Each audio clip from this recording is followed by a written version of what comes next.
We're back with the Smart Driving Cars podcast. Thank you for taking the time to spend with us. I'm Fred Fishkin, along with the faculty chair of autonomous vehicle engineering at Princeton University, Alain Kornhauser. Hi, Alain. Hey, good afternoon, Fred. Good afternoon. Now, on top in the latest Smart Driving Cars newsletter, a post from Carts Mobility and Jerry He on a look at the GM Cruise Origin vehicle, and this took place at an event that Axios held recently. Yeah, I guess Jerry ended up going down there and going to the event and seeing the vehicle. I don't think I've had the opportunity to see the vehicle. I think this was the first time it was on the East Coast. We tried to last year to convince GM to bring a vehicle to the summit and weren't able to. I don't know that they really had one. They probably had one. I don't know. They've been talking and building prototypes, and as we know, to actually develop a vehicle is a long process. It doesn't just happen overnight.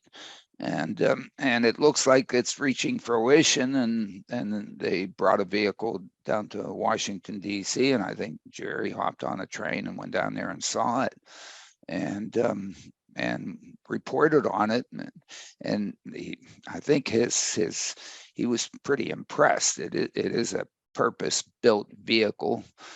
A lot of folks have been trying to talk about building these purpose vehicles that would provide mobility, or not meant to be driven by a human, don't have a steering wheel, of course, and really have capabilities that allow it to be able to serve many people. Somewhat of a level floor. One can look at being able to dock it easily, so getting in and getting out is easy as long as you're doing it from a designated location, as opposed to middle of the road, hopping in, hopping out like one does with Uber and Lyft. I mean, in some sense, it's almost amazing that cities and locales allow that to happen. I think it's the case for example, Las Vegas. You can't just hail a cab on the street and hop on. New York, you can. Well, that's New York.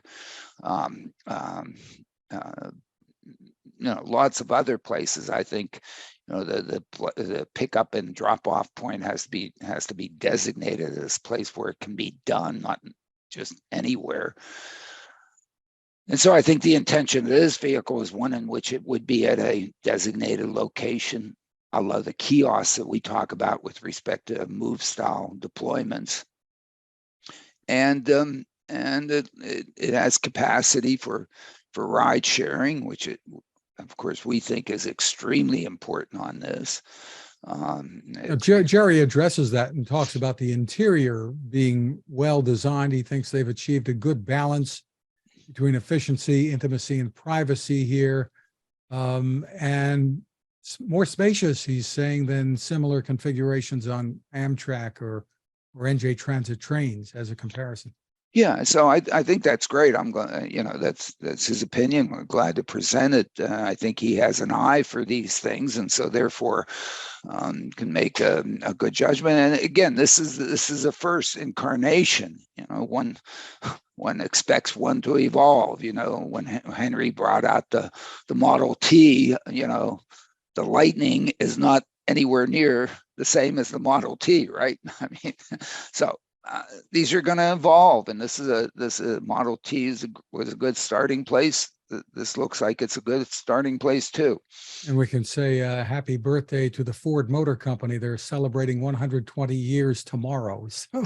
Is that right? Okay, 2 days after my birthday? Oh my goodness, whatever. We have and 2 days before my youngest Laura's birthday. What? Whatever, everybody has birthdays. That's very nice. Congratulations. And what Jerry attended was an Axios event titled, and they put a video together called "The Path Towards American-Made Autonomous Vehicles." They had guests that included Senator Gary Peters of Michigan, Ohio Congressman Bob Latta, National Disability Institute Director of Health Equity, Elizabeth Lehman. And there was a segment with the Chief Legal and Policy Officer at Cruise as well. So it's a video that's well worth watching.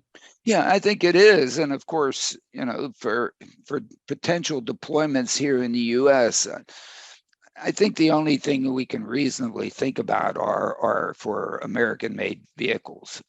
I think, the whole business of giving rebates on electric vehicles has to do with the content of the batteries and so on and so forth. I mean, this is new technology that a lot of people think is of strategic value to the country. And so therefore, having GM in there producing this and manufacturing this in America, I think is absolutely important. One can't even think of trying to do a deployment with a non-American, something that can have American made on top of it. I think. I mean, if you really want to, point into the wind, well, everybody realizes that's probably not the wind you want to point on. There are enough winds to point into. That one is probably not a good one to do. So that's what's very wonderful about this. And to me, I think the real value of the vehicle is the opportunity to provide mobility that really nobody can provide. And it's not that you can't get a bunch of dedicated drivers to implement a real demand responsive operation that provides extremely high customer service and adds additional customer service because it's a human providing the mobility. But that's to do that inexpensively and well. Folks have tried since the birth of Henry Ford, of the Ford Motor Company, I suspect, to be able to do that. And nobody's been able to do that to date. All the innovators that have tried to be able to do that to date affordably.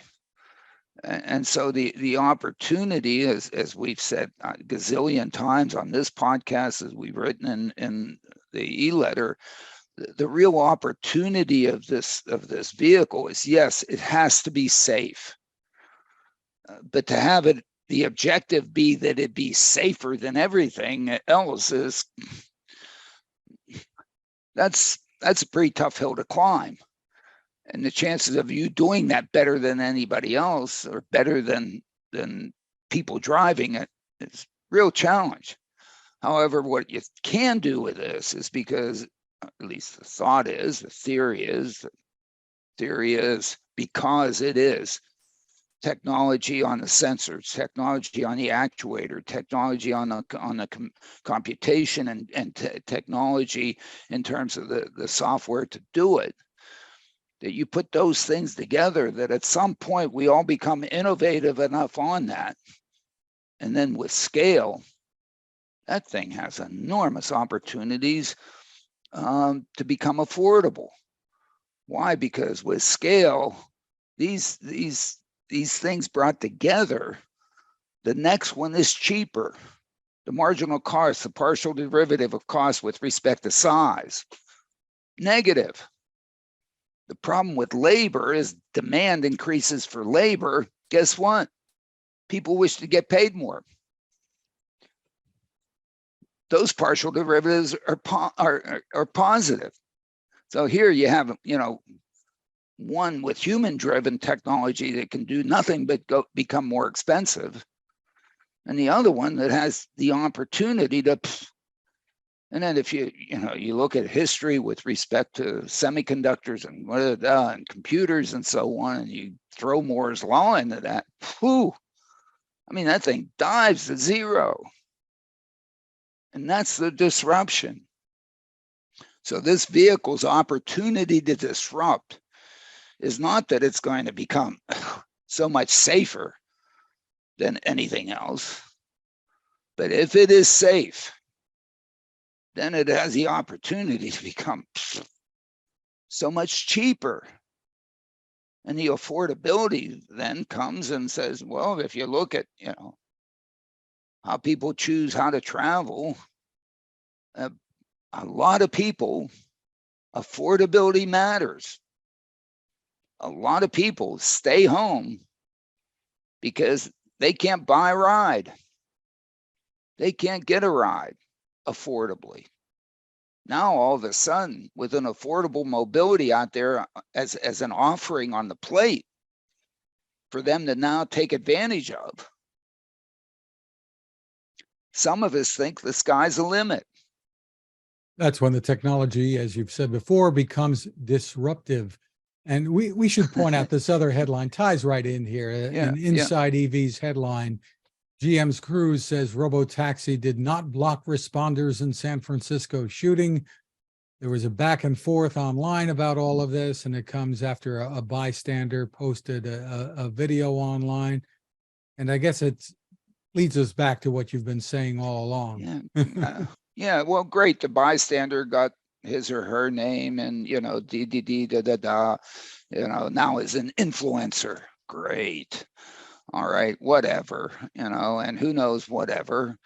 But, the facts seem to be, at least, as Kyle Vaught put it out there, we did what we should do, what we're supposed to do. If I'm driving down a road and there's a police or ambulance coming behind me, I yield. I stop. I don't race out in front. Right. You get out of the way. I get out of the way. Right. Looks like they got out of the way. Because they got out of the way, they're getting whacked. What? What's the matter with San Franciscans? Are you kidding? This is the same reason you went out and whacked Waymo for driving in the fog. What, you folks out there like to drive in the fog? I mean, isn't it taught in driver ed? Don't drive in the fog. I don't know. I mean, it just drives me nuts. So there doesn't seem to be an appreciation for what these vehicles can do. I think that these vehicles are being presented to a customer set that says, this isn't any better than what I have. So therefore, get it out of the way. And that's fine. And maybe there is no customer set in San Francisco that says, my goodness, the affordable mobility opportunity improves my quality of life. Or maybe it's not presented to them. I mean, I think Cruise. That's the more likely scenario. Cruise, I think so. Cruise tried. When they first came out, they just were going to provide mobility at night. And what are the headlines? Oh my goodness, these guys are, second class or whatever. They can't do it during the day. No. It's beautiful that they're offering it at night. Why? I guess as I put in the newsletter, in the e-letter, if you can't crawl it or if you can't walk it, you need something to get you there. And here they're providing some ways to get you there. When, the public entity that's responsible for, giving you a ride, getting you a ride, they're asleep in bed. They're not operating in those hours. They're getting a good night's sleep. And here's somebody going in and filling the gap. And they get whacked for it. I mean, it just, to me, drives me nuts. Sorry to, I can put it in very academic terms if you would like. Come on. This is unfair. And you'll have a lot more to say about it in an upcoming book too, Alan, that you've been busy well, working on. we try, Michael and I are trying to put it in there. And Michael is Michael Sena for Michael Sena and I, we're finishing up the book, and in there really looks at, these companies, Waymo and Cruise, have done a fabulous job of proof of concept, of proof of technology. They've gone out there. They've developed the sensors, the actuators, the computers, and the software to have these vehicles go out there and basically not crash. They might have a little bump here, a little bump there, but they haven't crashed. We have not had an Alain situation with them. I think they've done a marvelous job proving the concept, proving the technology. What they now need to do is to do the proof of market, the proof that there is a valued proposition here that people will want to take and use. They have the opportunity to make mass transit into a profitable business. How long have people been trying to do that? I think they have the opportunity sitting there. You take an Origin vehicle and you have a productivity of 100-person trips a day, and you use that vehicle over 4 years, 300 days a year, go through the numbers with reasonable expectations of interest rates. Hey, maybe they're finally flattening out. We'll find out tomorrow whether or not, the increase is zero. Market seems to think so. Okay. It almost doesn't matter what GM charges for these vehicles. When you take all that kind of productivity, 100-person trips a day, 300 days a year, 4 years, whatever, interest rates, cost of the vehicle per trip is like, it's pennies. 25 cents, 30 cents, that's the capital cost. You pay for the capital. You don't even have to go to Washington and say, give me a capital grant to buy these things. And then you look at the operating costs, they're all electric. And if you believe Elon, the cost of doing an electric vehicle is zero. I mean, electricity is free. It doesn't ever need any maintenance and so on. We don't have to go that far. We can even allocate, some budget there to do maintenance, rehab, whatever. And you find that you can go out there and offer these rides at a few dollars a ride, of course, depending on trip length. But if you look at the trip length of the people that are out there needing a ride, bumming a ride, don't have access to their own car. Most of their trips aren't that long. You could be out there providing service to them, for which this thing becomes absolutely the best thing for them, and they're going to use it.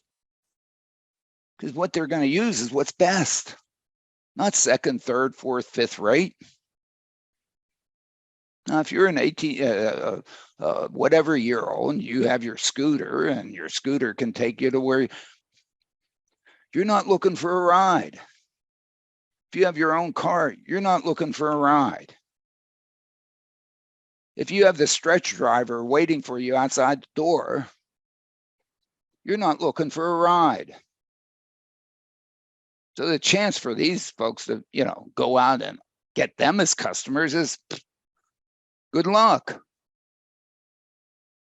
But if you look at really what ends up being 50% of the people who want to go anywhere at any instant of time, they don't have a car, their car available to them.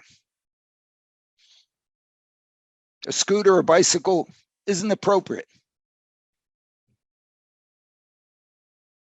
They don't have a stretch driver, a limo waiting outside just to take them. Their option is walk or crawl or not go. Yes, there is the mass transit option for some. When you look at it, the level of service of those things, unless you absolutely just match up, challenging. It's so challenging that nationwide, you only get 3% of the trips to take those. To think that they're the best. Where in the heck does that happen? Manhattan, Northern New Jersey, half of them. Rest of the country, good luck. Well, what about the rest of the country providing mobility? I think GM has an opportunity to serve them and make money.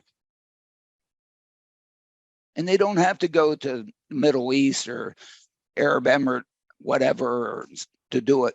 Do it right here in America.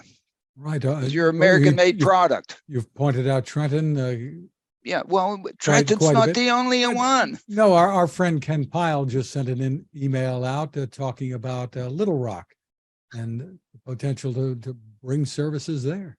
Yeah, well, Little Rock, what's the story Ken tells? He met somebody at the airport or something like that, that I guess Told the them woman, that Uber and Lyft weren't working there. Uber and Lyft left.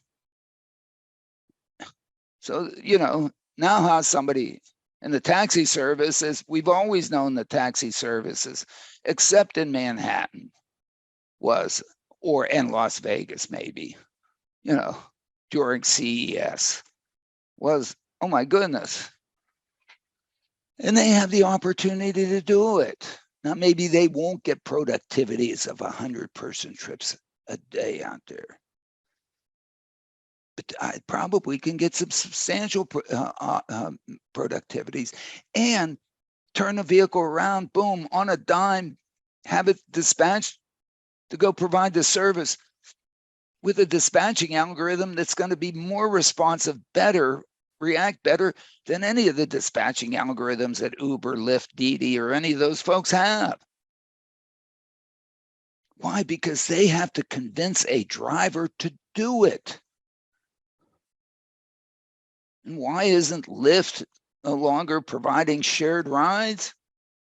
I don't know. What I think, which people will say, damn it, don't tell us. We don't believe you anyway, whatever. But what I think is they can't convince riders to do it. The way they share the revenue isn't good. The way they offer discounts to the people to encourage them to ride and share isn't good. And when the drivers actually, undergo some of these things, the tensions that they might find, who knows whether they're real or not real, between the passengers isn't worth it for them. And guess what? They decline. Their decision process in their head in terms of what is the rational best choice for them at the time is decline, decline, decline.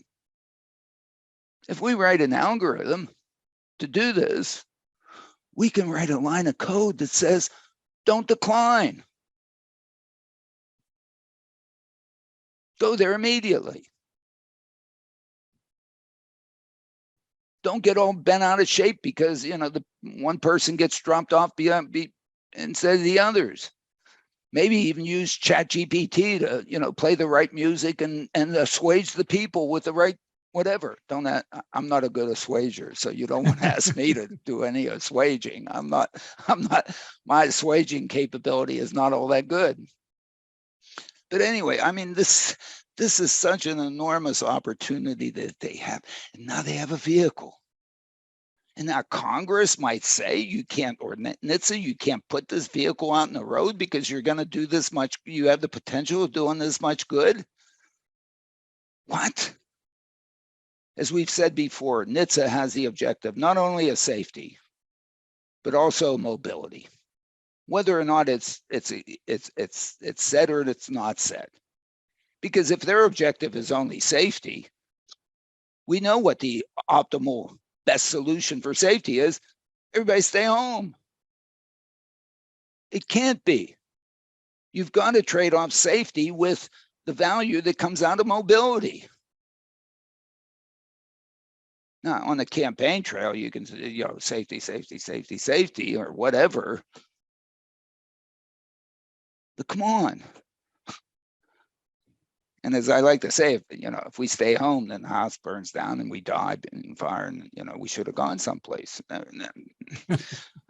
You get silly on these things. Everybody understands this. And my goodness, I mean, GM and Waymo does it also if they can find a U.S. made vehicle that's appropriate for them. That's a caveat that they tried to build one and decided that wasn't going the right way. But they've got to nuzzle up with somebody who's going to do the vehicle. And I think it has to be U.S. made, but that's my opinion. It has to be safe and has to be U.S. made. And the code has to be U.S. and many of the sensors and many of the actuators have to be U.S. North America. Certainly easier to get political support. Well, to me, yeah, I think one. No, I think not. It's not just political. I think it's good for the country. I guess we should be trying to be good for the country. Right, but my point is that it is easier to get things moving if you have I understand Washington behind it. Yeah, and we can cooperate with China. Right. Okay. Maybe. Meanwhile, Alain, the Toyota Mobility Foundation, in partnership with Challenge Works and World Resources Institute, has announced the Sustainable Cities Challenge. It's a $9 million challenge with the aim of creating safe, inclusive, and sustainable mobility solutions for the future.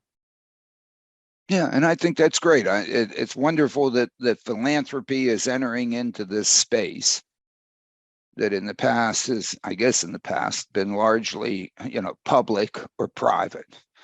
And they're sitting there in the middle. And they have enormous flexibility over both the public sector and the private sector. They don't have all the regulation and all that, making sure and so on, safeguards and so on and so forth that the public sector has put in to be able to sort of, make it so that, at times, you get $2 from you get $1 for Washington and it costs you $2 because of all the paraphernalia that comes along with it. I mean, that's, being harsh. And on the other side, on the private side, having too much, hey, let's just make money off of this thing. And having, hey, let's trade that off a little bit. And of course, make sure we're safe. If you're not safe, you're not in business. Okay. I mean, everybody's got to realize that. Okay. That is a necessary requirement. Doesn't mean, nothing happens. It just means that the probability of something happening is extremely small. And if that's something that happens, you happen to have a war chest to be able to cover it, or at least most of it. And everybody knows that, war chests are never big enough. There can always be acts of God and acts of war and things like that, only society as a whole can help out in. Okay. And as we're finding with the I-95 bridge collapse, I mean, I don't know if any of you know I-95 at Cotman Avenue in North Philadelphia, but I don't know, I've been in these parts for 60 years. That has always been under construction, reconstruction, and now it's closed both ways on I-95. Because there's a big chunk of it non-existent. It non-existent. It melted. It melted. Oh, I mean, that requires more than Philadelphia, almost really more than the reaction by the state of Pennsylvania. It requires this is a thing where the federal government as a whole has to. I believe Secretary Buttigieg was there yesterday. He was there, and they're doing everything they can. You can't expect a tanker truck company to carry enough liability protection for them to protect against that. I don't think, because that number would be so large. And yes, it has happened before. And Joe Schofer, I think, in one of the articles mentioned a couple places, the emeritus professor from from Northwestern. Mention a couple places where such things have happened before. But it's like, with hurricanes, when hurricanes strike, the local people they need help from everybody. Okay. And if everybody pitches in a little bit, they end up doing okay. So, these situations occur. Luckily, they occur with such low frequency that so far up to this point in time, we've been able to afford it. It hasn't bankrupted the country. Okay. So, it sort of works. But you have this kind of that's the level of safety you need to be to make sure that the really bad event has extremely low probability. If it does, then we'll deal with it because of the value that's going to be delivered by this. The reason we have tanker trucks out there is because we've had to move the energy around that we end up using. We couldn't all live next to a waterfall where we could grab energy. We didn't all have, a big propeller out there that grabs the wind, and the wind blows all day long. That's kind of how we've gotten ourselves into this corner.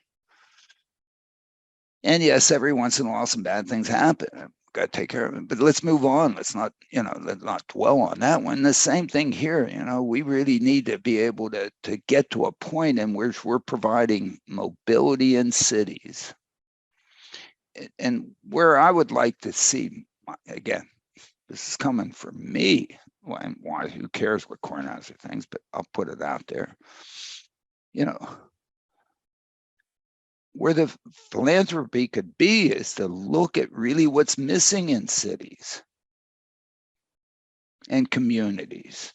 I think what's missing is the ability of a system to be able to give a ride to somebody who's looking for a ride. A lot of folks can take care of themselves. A lot of folks can't. Some people are way out on that. There's certainly those that are mobility challenged. They need enormous help. But there are a lot of folks that really, if we could provide a demand responsive system that is affordable and allows the private sector to make money off of it here, they should be the ones coming in. There's been 300 billion invested in this automation of technology over here in the private side. Okay. I don't know what in the public side, practically nothing. In the philanthropy side, absolutely nothing.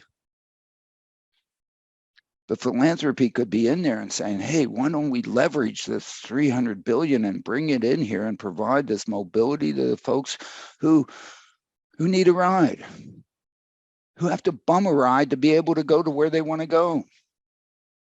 Maybe they're bumming a ride from their mother, their father, their brother, their sister, their aunt, their neighbor, guy, gal down the street. Why? Because for where they want to go, when they want to go, they don't happen to have the resources themselves to do it for themselves. So if you look at, the mobility that's out there on the road, as I like to say here in Princeton, on a school day, average vehicle occupancy is less than 1. Why? Because a lot of school kids are bumming a ride from their parents to go to school. And the parents come back home. So if they do one of these trips, average vehicle occupancy is 0.5. If they do one of these trips to be able, instead of go to work this way, they go, average vehicle occupancy is 0.89, whatever. Take the integral over all the trips, less than 1. Because just because there's a person in there, that person is a sensor, actuator, computer, and software. Oh, sure, it's a person. These, one has the opportunity to come in there and do that. And then if, as we like to argue, if you do that and share rides, then maybe through a community throughout the day, your average vehicle occupancy is 2 or 2.5. And if you throw in all the other people that sort of tag along with somebody, so I'm sure, Fred, when you take your wife out to dinner, okay, have you ever taken two cars? Maybe once out of the gazillion times. But you ride together. Now, that's not what I call a casual shared ride. I mean, I don't Well, want to say if she was angry enough with me to say take separate cars, we probably wouldn't be going to dinner. But that's another story. Perfectly right. You wouldn't. And I don't want to say you're dragging her along or she's dragging you along when you go shopping together. I don't, I don't want that. We don't want to go down the, the cliches. I mean, it's not pretty. Okay. But in fact, whenever you see, a bunch of people in a car, there's really, if there's a bunch, meaning more than one, there's really probably only one person that was the lead decision maker, and all the other ones are really tag-alongs. So if you're going to choose to make that trip via this mode, it's the person who does the mode decision, the way to go, that's the important person. And then you have to look into their minds and say, that's a rational individual.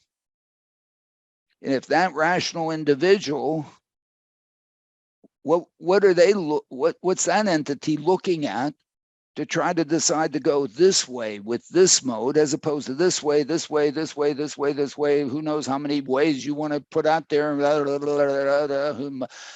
the smorgasbord of opportunities, picks just one. And we also have to recognize in this process that of those smorgasbord of opportunities, there's the opportunity to say, forget about it. I'm staying home. I'm not going to go. Probably. I don't know that this has ever been tested. But probably. I will put out the metric that probably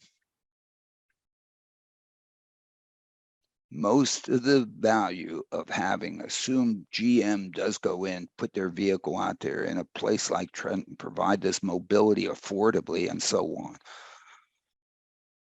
Probably most of the people taking that in the beginning are people that wouldn't have gone.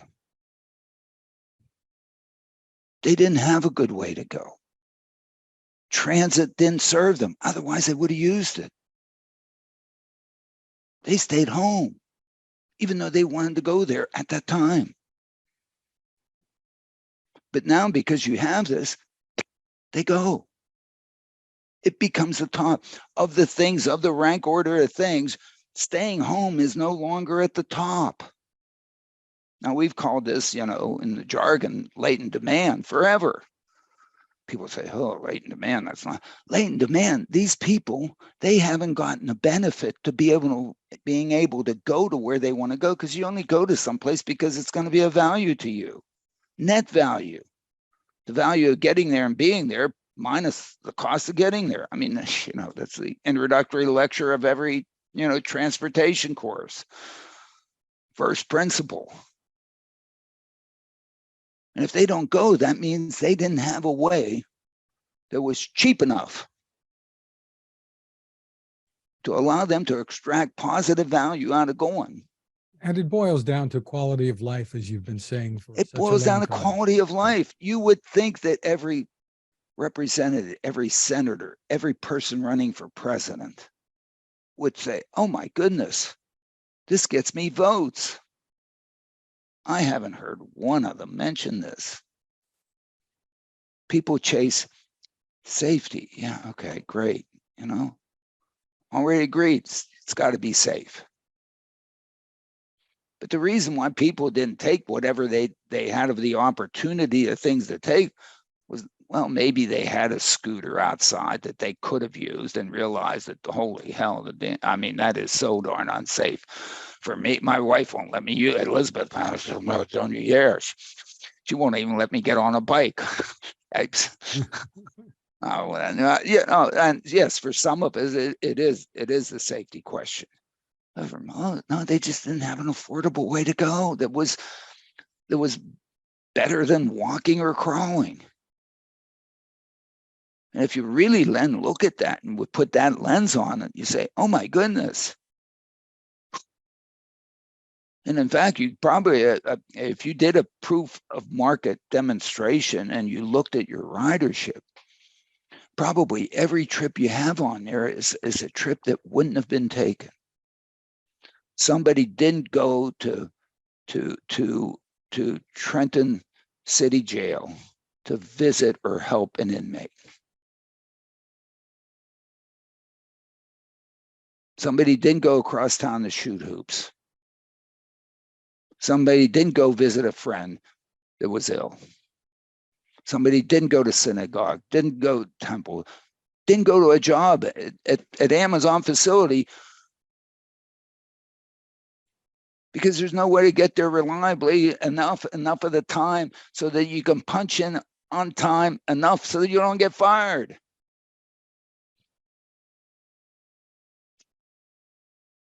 I bet that's where we would see people going. People going to Walmart. Why would anyone take an Origin vehicle to Walmart? Why? It's because they don't have a car. And they couldn't find anybody easy enough to bum a ride. And they found this to be, my goodness, certainly better than walking or crawling to Walmart. And guess what? I think we would see a lot of people using this to go to Walmart. Now, you can exchange Walmart to, whatever name of an establishment that would provide, that people want to go to. Anyway, that's what the book's about. That's what we've talked about. No, but, Stay people tuned. are tired of me. There's more to come. There's more to come. Moving on, Alan. Tesla shares maybe took a breather today, but they've been performing like a SpaceX rocket of late, following announcements that GM and Ford will use the Tesla EV charging standard, and there's probably more behind the rise too. But it's been interesting to watch. It's been interesting to watch. It's been interesting to watch. It's been interesting to see the market response, and I don't know. Again, I always link to Rob Maurer's valuations of the day on the market for Tesla, and encourage people to listen to. He seems to be very good, very competent. Whether it's all smoke and mirrors, it doesn't look like smoke and mirrors to me, or snake oil. But well, the partnerships with GM and Ford, and probably more to come, certainly bode well. I think so, and I think it bodes a new well. revenue stream for the company. Right, and I think hopefully it bodes well for Ford and GM, and if Volkswagen jumps on Volkswagen too. That in a sense, it's trying to be able to make it easier for the customers, whomever's customers.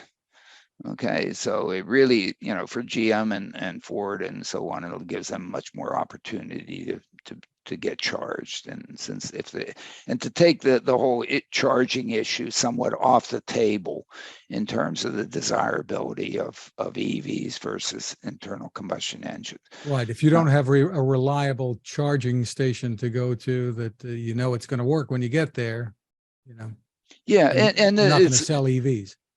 And that it's going to be available when you get there. I mean, if going to an EV station is like going to Costco to get your gas filled up here in Central Jersey, in which the line is forever. Why? Because I guess Costco sells it, 2 cents less than that. And of course, I'm in line forever to get 2 cents less because I'm cheapskate. Yeah, there are going to be some places in which there's going to be a line. There are going to be other places in which there's not a line. My goodness, that you can put that information out there. I mean, I hope, people at Trimble that are, still doing Copilot, put that as an option in Copilot. I mean, of course, that's kind of information you want to put on there so that, in real time. You have some expectation as to whether or not you'll be able to get a charge and not a charge, and have that's what software does really well. Okay, and databases and systems, and go do that. Have a ball.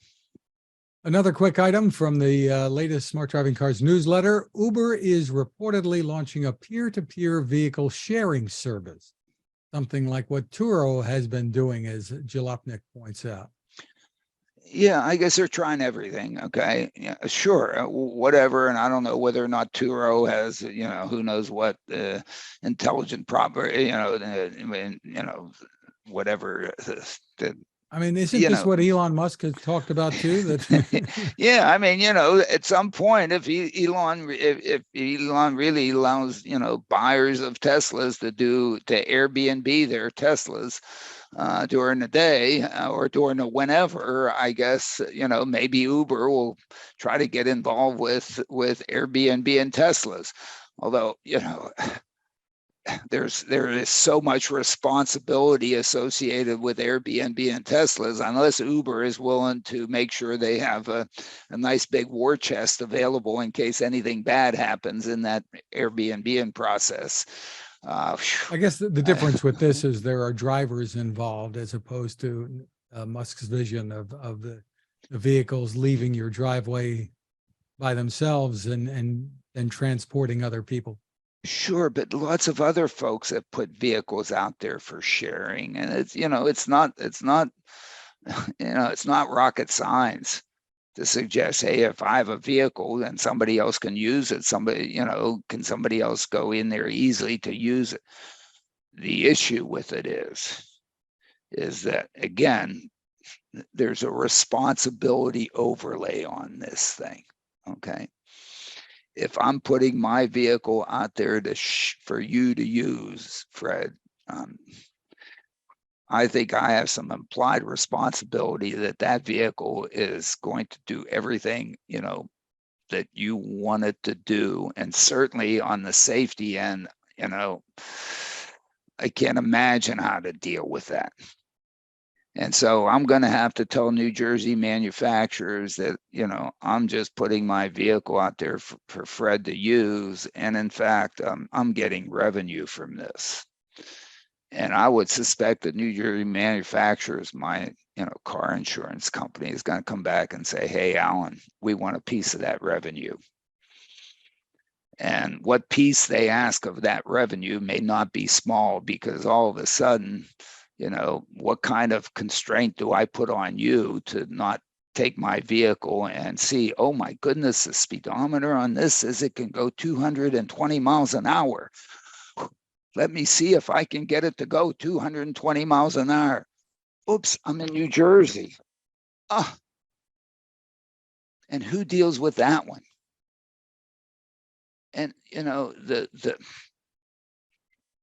all of these things, and the same thing Elon's going to face with respect to trying to Airbnb his Teslas. Now, I think what he thinks, I hate to suggest what Elon thinks, but what he might think is that he has such a big pipe into that vehicle, he's going to be able to watch that vehicle. And if that vehicle starts misbehaving, he's going to automatically pull it over to the side and turn it off and say, put the person, say, go stand in the corner with a dunce cap, and you can't get to use it again until you have a note from your mother or the equivalent. But there has to be some responsible oversight on the sharing process. New Jersey manufacturers ask me if I use my vehicles in a ride-hailing operation. Why? Because they think that they're renting to they're insuring a consumer using the vehicle for his or her own purposes. But if all of a sudden put this vehicle into a commercial operation, it takes it from consumer that has consumer protection over here to business, commercial thing, for which the commercial entities only get insurance if they're deemed to be responsible. And if all of a sudden, their responsibility track history goes south, their rates go up astronomically, much more than if all of a sudden my driving goes south and my insurance rates go up. So, this dynamic exists here. And, to be able to jump back and forth between consumer that has all these sort of consumer protection things that sort of protect the consumer, thinking the consumer doesn't have the resources of a commercial operation that can, really do things right. You're in this mess between them, and I don't know. Sure, you can build a business there, maybe. Look at the trouble that Uber and Lyft have had to build a business out of what they're doing. They're not finding, oh my goodness, these aren't gig workers, they're employees. They're not only employees, these employees probably have labor protection in terms of labor and rights here, there, and healthcare and everything else, and and every other kind of things on that. The whole concept, oh, it's just going to be a gig worker, it doing it on. I mean, guess what? If it's a computer doing the driving, all you need to make sure is that the people that have put together the sensors, the actuators, the computers, and the software are responsible. Get a good housekeeping seal of approval on each one of those guys. That's the opportunity that GM Cruise has, my view. But they know that. Everybody else knows that. I don't know why we keep repeating it, Fred. Not everybody does, but they will. Maybe, I don't know. I'm crazy guy, so what can I tell you? Well, you can find more of us at smartdrivingcar.com, also on Spotify, TuneIn, Apple, Google, Amazon, wherever you turn to for podcasts. Smart speakers can play us too if you have one. You can find my tech reports at textination.com. I'm Fred Fishkin along with Alain Kornhauser. Thank you for listening or watching. Please continue to stay safe and have a great Father's Day weekend for those of you who are dads. Is that right? It's Father's Day? Oh my goodness, I get to have a birthday and a Father's Day in the same week, or almost the same week. Anyway, everybody enjoyed whatever. I just turned 39 recently, so I'm a happy camper. You look great. Thank you.